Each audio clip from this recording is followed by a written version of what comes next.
The pounding on his door at midnight made David Andrews' heart skip a beat. In a good way, right? His sleeping daughter was just down the hall.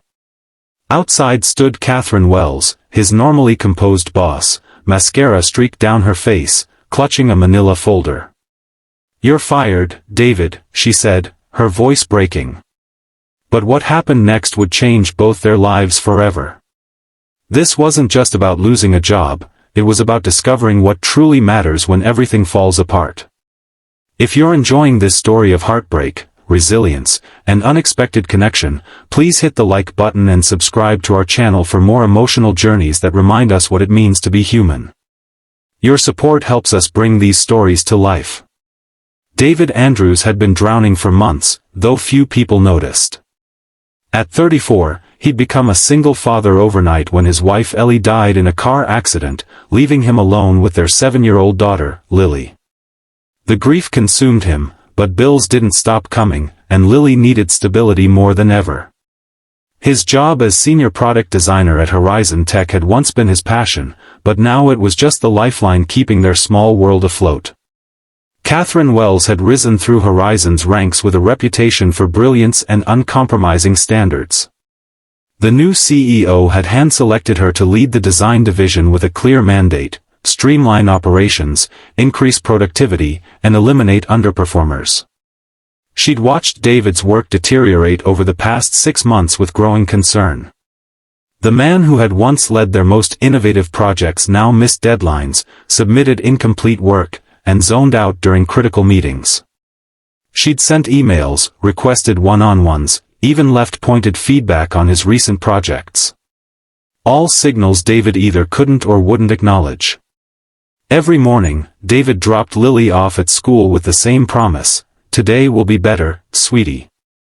And every night, exhausted from juggling work and parenthood, he'd collapse beside her bed after stories, whispering apologies to both his daughter and his late wife for failing them.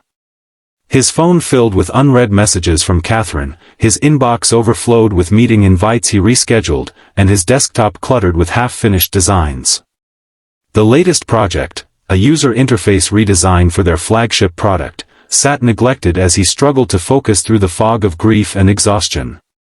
The day before that fateful midnight visit, David had missed the executive presentation where his incomplete work was displayed for the entire leadership team.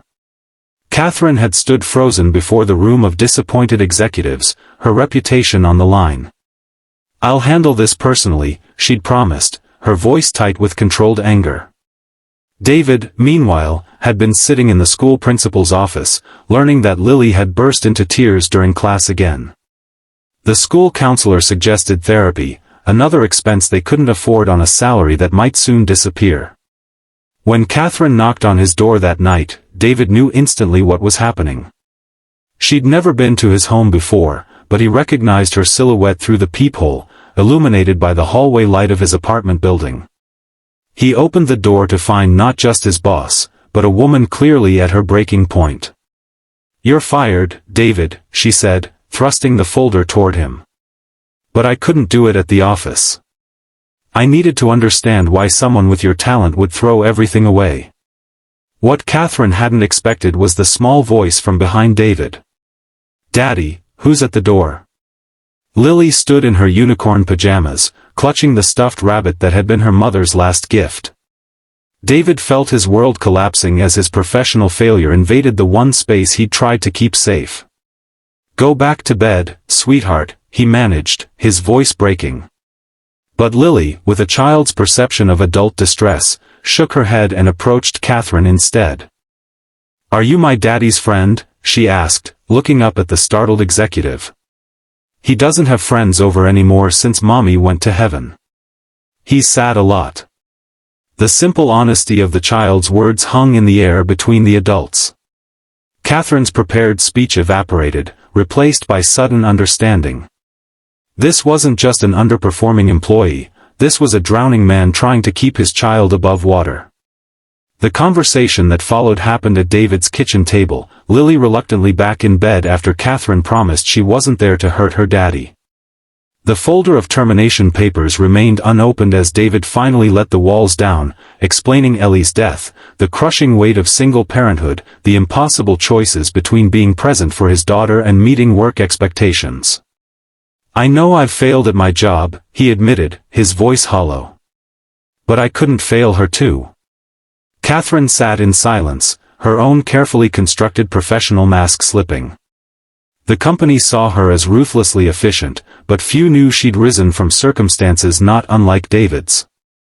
Raised by a single father after her mother abandoned them, she'd watched her dad work himself to exhaustion to provide for her.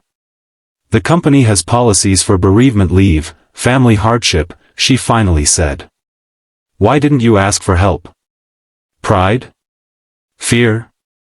"I don't know," David confessed. "Every time you tried to talk to me, I assumed it was about another deadline I'd missed. Another disappointment. Eventually, it seemed easier to avoid the conversations altogether." The realization of how his avoidance had spiraled hit him fully. "I've been so focused on not drowning that I couldn't see the lifelines being thrown." Catherine made a decision that night that went against every corporate protocol. "I can't unfire you. The paperwork's already with HR. But I can rehire you with conditions." She outlined a plan: a 3-month probationary contract, reduced hours initially, mandatory sessions with the company's employee assistance counselor, and a structured return to full responsibilities. "The company invested years in developing your talent, David. Throwing that away over a personal crisis would be bad business." Her voice softened slightly. "And bad humanity." The following weeks tested both of them. David struggled with accepting help, particularly when Catherine arranged for Horizon's backup childcare benefit to cover days when Lily was sick or school was closed. His colleagues, who'd noticed his withdrawal but hadn't known how to address it, rallied around him once Catherine discreetly communicated that he was working through personal challenges. The employee assistance program connected him with grief counseling for both him and Lily, covered by company insurance he hadn't fully understood. Catherine faced her own challenges. The CEO questioned her decision to rehabilitate rather than replace David. "You've always been our hatchet person, Wells. Getting soft?" he'd asked during their quarterly review. She'd responded with data: the cost of recruiting and training a replacement versus retaining an experienced designer, the positive impact on team morale, the innovative solutions David had already begun implementing once his mental load lightened. What she didn't share was how this situation had forced her to confront the human cost of the corporate efficiency she'd championed. 6 months after that midnight confrontation, the Horizon design team celebrated the successful launch of their redesigned platform, led by David's vision but executed through genuinely collaborative teamwork. The project that had nearly ended his career became the turning point that revitalized it. At the launch party, Catherine found him standing alone by the window, looking more present than she'd seen him in a year. "I never properly thanked you," he said quietly. "For seeing the person behind the failure." Catherine considered this. "I think we both learned something important. I was so focused on results that I forgot they come from people, complicated, messy people with lives outside these walls." She hesitated before adding, "Lily's welcome at the company picnic next month, by the way. I've heard enough about her unicorn obsession that I feel like I should meet the real expert." The journey hadn't been smooth. David still had days when grief ambushed him, when single parenthood felt impossible. Catherine still had moments of frustration when deadlines needed to be adjusted for family emergencies. But something fundamental had shifted in both their perspectives. The workplace hadn't become less demanding, but it had become more human. A year to the day after that midnight firing, David invited Catherine to Lily's birthday party, the first celebration they'd hosted since Ellie's death. Watching his boss, now something closer to a friend, helping his daughter unwrap presents, David reflected on how differently things could have ended. If Catherine had simply mailed the termination papers, if she hadn't knocked on his door demanding answers, if she hadn't seen Lily and recognized something of her own childhood in the situation. Sometimes being fired is the beginning, not the end.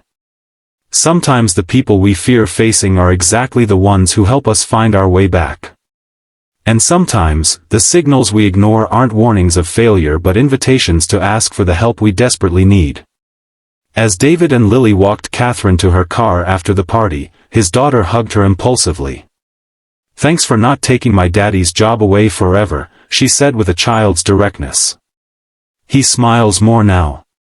Catherine looked at David over Lily's head, her normally composed professional demeanor softening. "We all need second chances sometimes," she said. "The trick is recognizing them when they're offered." That night, as David tucked Lily into bed, she asked the question she'd been working up to for weeks. "Daddy, are you and Miss Catherine going to get married?" The question startled a genuine laugh from him, the kind of laugh that had been rare since Ellie died.